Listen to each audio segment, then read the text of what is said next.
Hi guys! Welcome sa Sipnayan. In this video ay i-review natin yung ating mga natutunan ngayong buwan, no? Yung mga na-upload na videos, no? And hopefully napanood nyo lahat, no? So meron tayong general form to slope intercept form, no? So tinapos natin yung series natin na yan. And isang video na lang yan, no? And then we also had math challenge videos, no? So I think ito yung pinaka-popular natin. Siguro dadagdagan ko ito sa susunod, no? Tapos meron din tayong videos on similarity, no?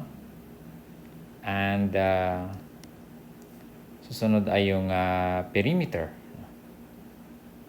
And that's one video, no? Yung similarity natin, nagsisimula pa lang yan, no? And yung angle sum, yung homework policy, no? That's one video. Tapos meron tayong angle sum of polygons. That's a series. Meron tayong 5 videos, no? So dinerive natin yan from triangle up to pentagon, tapos nag-generalize tayo sa lahat ng polygons, no? Diyan natin natutunan kung saan nanggaling yung n minus 2 times 180 degrees. No? So, it's a very good tutorial. Kaya kung hindi nyo pa maganda panoorin itong series na yan. And we also have magic balls and rods. No? Not magic balls, but magnetic balls and rods. So, nakabili ako ng bagong parang laruan na pwedeng gamitin sa paggawa ng mga polyhedrons. No? So, pinakita ko sa inyo paano gumawa ng cube at saka tetrahedron. No? Okay, so yan. Ano ba yung mga plans natin for 2020? No? Kasi this is the last month, di ba? Yung December 2019. So ano ba mga plans for 2020? That's to continue the tutorial series. So marami tayong hindi pa tapos, no? Mahahaba yung mga series natin.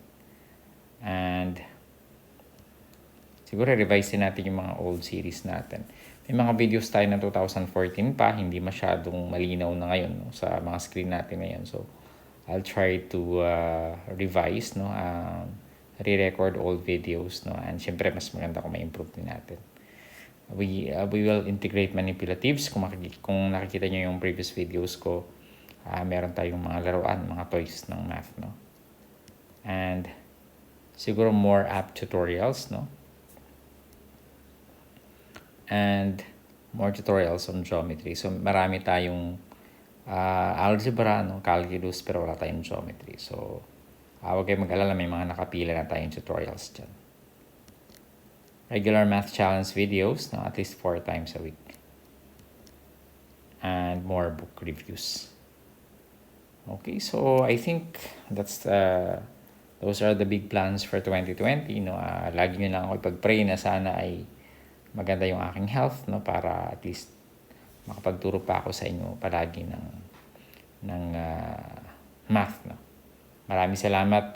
I-invite niyo yung friends niyo na manood, no, and mag-subscribe kayo sa YouTube channel natin, youtube.com/user/Sipnayan page. Siyempre, bisitahin niyo rin yung website natin. Don't forget to like the videos, no. See you.